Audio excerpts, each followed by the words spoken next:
Allô, quand vous entendez les accusations lancées par LFI sur tous les plateaux depuis hier soir, est-ce que le PS a un peu la gueule de bois? Pas du tout. Je me demande qui a été le plus utile à la vie quotidienne des Françaises et des Français. Moi, je regarde où nous en étions au moment où nous avons renversé François Bayrou. Il devait y avoir la suppression de 2 jours fériés, il n'en est plus question. Il devait y avoir le gel des pensions, il n'en est plus question. Il devait y avoir le gel des minima sociaux, de l'AH, du RSA, il n'en est plus question. Il devait y avoir le gel du barème de la CSG, il n'en est plus question. Il devait y avoir un doublement des franchises médicales, il n'en est plus question. Nous avons obtenu plus de moyens pour l'hôpital, 4 milliards de plus sur le budget de l'ONDAM par rapport au début de la discussion, 8 par rapport à Mais ce moi, qui je pourrais a été vous dire en consommé. face, par exemple, que certaines mesures risquent de vous revenir en boomerang dans les semaines et les mois qui viennent. J'en prends une seule, Oui. la hausse d'1,1 milliard de la taxe sur les mutuelles, que les mutuelles vont probablement répercuter. Sophie Binet à la CGT dit tout le monde va payer 4 à 10% de plus. Est-ce que vous ne pensez pas que vous allez vous faire engueuler par vos électeurs? Regardez bien ce qui se passe. D'abord, les tarifs des mutuelles pour l'année 2026 ont déjà été fixés et nous avons voté dans la loi l'obligation d'un dialogue entre les mutuelles et l'assurance maladie pour que précisément ne soit pas répercutée l'année suivante cette taxe. Donc la loi va interdire aux mutuelles d'augmenter leurs tarifs. C'est exactement ça, dans une discussion entre l'assurance maladie et ces mutuelles. Mais je voudrais... Est-ce que vous pensez que quand on suspend la réforme des retraites, on trahit nos engagements? Non, quand on ne se bat pas. Quand on dit c'est tout ou rien et qui du coup c'est rien pour les Français, là on peut se poser la question de savoir si on a été utile. Donc moi, vous savez, je ne perds jamais de vue ni les raisons de nous battre, ni celles et ceux pour lesquels nous nous battons. Ceux qui sont dans ma circonscription, que je croise tous les jours, ils sont inquiets pour leur pension, ils sont inquiets pour leurs minima sociaux, ils sont inquiets pour leur hôpital. Eh bien, je crois que nous avons fait œuvre utile et je ne suis pas sûr que nos amis insoumis puissent en dire autant. Ça, c'est la réponse politique, Boris Vallaud, mais techniquement parlant, quand Manuel Bompard, le patron des Insoumis, dit ils ont rejoint la Macronie, à partir du moment où vous avez voté le budget de la Sécu, techniquement parlant, il n'a pas tort. C'est le budget. Non, d'abord, nous n'avons pas changé d'alliance. Nous sommes dans un Parlement qui est sans majorité. Vous savez, il y a une France insoumise qui rêve de la 6ème République, qui rêve d'un régime parlementaire. Et quand on a entre les mains, on n'en fait rien.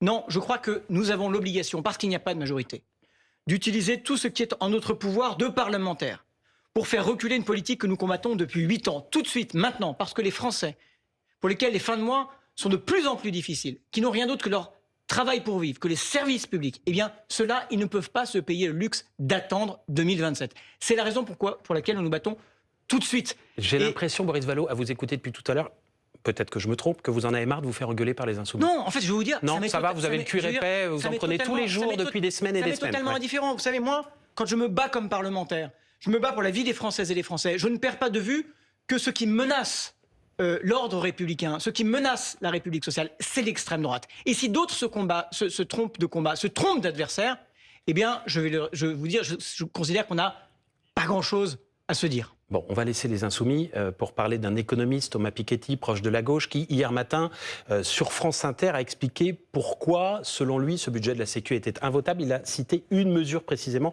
Je vous propose de le regarder. Pour faire comprendre aux auditeurs, il y a des choses très bizarres. Par exemple, vous avez une baisse des allocations familiales qui est quand même assez sensible quand vous avez des enfants de plus de 14 ans. C'est-à-dire, par exemple, actuellement, mettons, vous avez 2 enfants dont le plus jeune a de plus de 14 ans, vos allocations familiales mensuelles vont passer de 230 € par mois à 150 € par mois. Donc, c'est 80 € de moins par mois, 1000 € sur l'année. Repousser à 18 ans au lieu de 14 ans la majoration des allocations familiales pour le 2e enfant, c'était effectivement dans le texte initial. Est-ce que vous l'avez voté, ça? C'est une mesure réglementaire que nous combattons, qui ne concernera aucune des familles qui aujourd'hui bénéficient de ces allocations. C'est donc une mesure... Mais c'est bien dans le budget de la Sécu.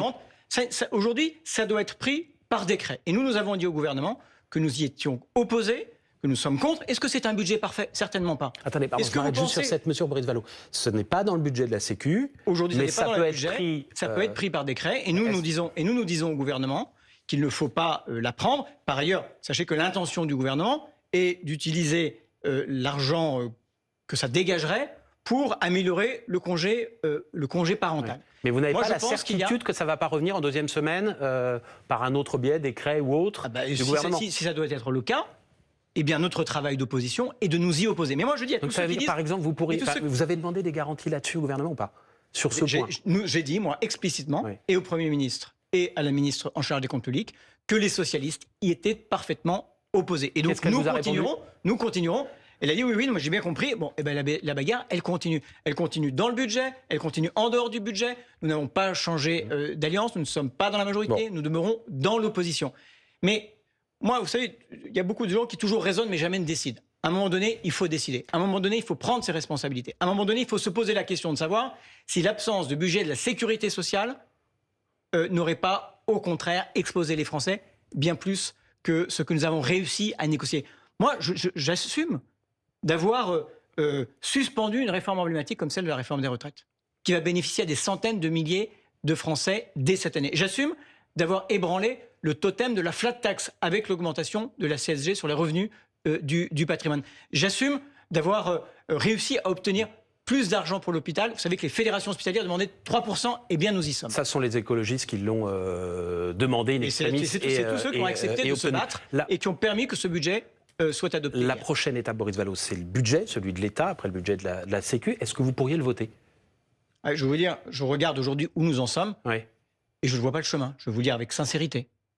Je ne vois pas le chemin. Ça veut dire quoi, je ne vois pas le chemin? C'est-à-dire que ce qui a été possible pour le PLFSS, je crois que ça ne sera pas possible pour le PLF. Voilà. Ça, c'est d'entrée. On n'est pas reparti dans le même scénario que pour le budget de la Sécu avec les lignes rouges, les contre-lignes rouges, les discussions. Évidemment, on va continuer de débattre, de discuter, de négocier, parce qu'on le fait dans l'intérêt des Français, on le fait dans l'intérêt du pays, qu'il est évidemment important qu'à un moment donné, le pays ait un budget. Mais moi, quand je regarde le vote hier, il a manqué quand même beaucoup de soutien au Premier ministre dans son bloc central. Il est Premier ministre parce qu'il peut théoriquement compter sur 210 députés. Ils étaient où hier? Et donc, vous dites quoi? Vous dites de toute façon, le budget ne sera pas voté parce que la majorité va exploser là-dessus. Je dis que quand je regarde comment s'est passée la première lecture à l'Assemblée nationale, où un certain nombre de batailles que nous avons menées ont été, disons-le, perdues. Quand je regarde ce qu'il est prévu comme économie, quand je regarde ce qui se passe au Sénat avec la droite sénatoriale, qui aggrave plus encore un budget qui était dur, eh bien, je dis que le chemin va être particulièrement tortueux et compliqué. Tortueux et compliqué ou impossible? Tortueux et compliqué au moment où je parle. Mais par exemple, vous discutez encore avec le gouvernement? Il y a des discussions? Depuis hier soir, nous ne sommes pas reparlés. Tout le monde a dormi un peu. Tout le monde a dormi un peu. Les discussions sont possibles. Pour l'instant, elles sont au Sénat, les discussions. Pour l'instant, elles sont au Sénat, les discussions. On peut discuter à l'Assemblée pendant que... elles doivent avoir lieu avec ce qui est prétendument le bloc central d'abord. Donc le gouvernement doit faire aussi un peu la police chez lui. Si le Parti socialiste ne vote pas de budget, le vote d'un budget devient encore plus improbable. Quelle porte de sortie proposez-vous? Mais ça, je veux dire, c'est pas à nous de proposer des portes de sortie. Il y a un gouvernement et un Premier ministre qui n'a pas abdiqué. Il détermine. C'est pas à nous de proposer des portes de sortie. François Hollande, il y a quelques jours encore, a dit qu'il faut sortir le 49.3. Moi, j'attends que l'exécutif, que le gouvernement nous dise, lui, à quoi il songe. Donc le gouvernement attend que le Parti socialiste dise finalement on n'est pas contre le 49.3 et le PS dit c'est pas à nous de le faire. Moi je dis, je suis pas Premier ministre, je suis pas dans la majorité, je suis pas au gouvernement. Nous essayons d'être une opposition utile dans un Parlement sans majorité. Je pose la question différemment. Est-ce que vous tombez de la chaise si Sébastien Lecornu, dans quelques jours, sort le 49.3 pour vous permettre de ne pas avoir à voter ce budget tout en le faisant passer? Moi je veux pas spéculer ni dans un sens ni dans un autre. J'ai entendu le Premier ministre écarter cette hypothèse-là. Voilà, donc maintenant, je le dis, il est censé avoir un bloc central. Aujourd'hui, y compris les groupes de son bloc central sont divisés entre eux, eh bien, qu'il ait un acte d'autorité dans la construction du budget de l'État. Ce matin, la porte-parole du gouvernement a demandé qu'on laisse tranquille Brigitte Macron après ses propos du week-end dernier. Elle avait qualifié de sale conne des féministes qui ont interrompu un spectacle d'Harry Habitant qui a bénéficié, je le rappelle, d'un non-lieu confirmé en appel après des accusations de viol. Est-ce que les propos de Brigitte Macron vous ont choqué ou est-ce que vous dites maintenant ça suffit, on passe à autre chose? Mais les propos de Brigitte Macron, compte tenu de ce qu'elle est, ce qu'elle incarne, évidemment, ont choqué beaucoup de Françaises et de Français. Ce ne sont pas des mots qu'on attend dans la bouche de la Première Dame, parce que c'est le terme consacré, à propos de militantes féministes. Par ailleurs, des militantes féministes qui, probablement, pour un certain nombre d'entre elles, se sont battues pour, j'allais dire, condamner les rumeurs infamantes qui visaient Madame Macron. Est-ce que vous soutenez les féministes quand elles interrompent un spectacle de M. Habitant? Écoutez, là, vous m'avez demandé... Parce que derrière, vous savez, la question, c'est celle de la présomption ou pas d'innocence. Vous savez, quand une décision de justice est rendue, je crois qu'il faut se tenir à cette décision de justice. Sandrine Tondelier, qui était sur ce plateau au moment où Marine Tondelier, au moment où cette affaire a éclaté, a dit... Dont je ne connais honnêtement ni les tenants ni les aboutissants. Il a raison, il doit pouvoir remonter sur scène et elles doivent pouvoir l'interrompre. Oui, c'est une façon de ménager la chèvre et le chou. En tout cas, vous m'avez interrogé sur Madame Macron et ses propos. Ils ont été choquants et je crois que ça n'est pas les mots que doit employer la Première Dame, compte tenu de ce qu'elle est, ce qu'elle représente. Un mot, Boris Vallaud, sur les de la grande cause nationale, qui est la lutte contre les violences faites aux femmes. Un mot sur le scrutin des municipales à la mi-mars. Question très simple, est-ce qu'il y aura entre les deux tours de l'élection, entre le 15 mars et le 22 mars, des accords entre le Parti socialiste et les Insoumis ? Écoutez, il n'y aura pas d'accord national. Je ne sais pas si vous avez constaté par ailleurs que les Insoumis ont un objectif prioritaire qui est faire chuter, dans un certain nombre de municipalités, les mairies socialistes. C'est le cas notamment à Paris. Et donc, je ne crois pas que ce soit à l'ordre du jour. Il peut y avoir, compte tenu des circonstances locales, des accords locaux, des habitudes de travail. Donc il peut y avoir des accords PS-LFI entre les deux tours. Mais il peut... En fonction de... Il ne peut pas y avoir d'accord général. C'était pas ma question.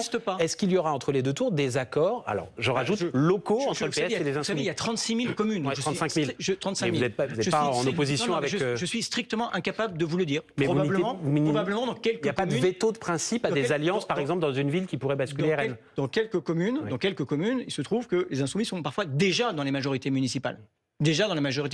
Et donc les accords électoraux se sont construits parfois sur la base de cette géographie. Et puis il y a d'autres endroits où ce sera strictement impossible de le faire. Mais localement, je précise ma question, localement, il pourrait y avoir des retraits des socialistes en faveur des Insoumis, des fusions de listes. Je ne veux pas faire de spéculation. Dans certains cas, c'est possible. Chaque cas, vous savez, le principe au Parti socialiste, c'est que ce sont des décisions qui sont d'abord des décisions locales, qui appartiennent aux militants locaux, qui connaissent mieux que nous les géographies locales. Mais vous avez forcément un avis là-dessus, vu le climat actuel entre les deux partis. Vous avez l'impression que c'est une histoire d'amour qu'on est en train de vivre en ce moment. C'est pas le mot que je mettrais. Non, l'adversité est grande, forte, et nos désaccords sont profonds.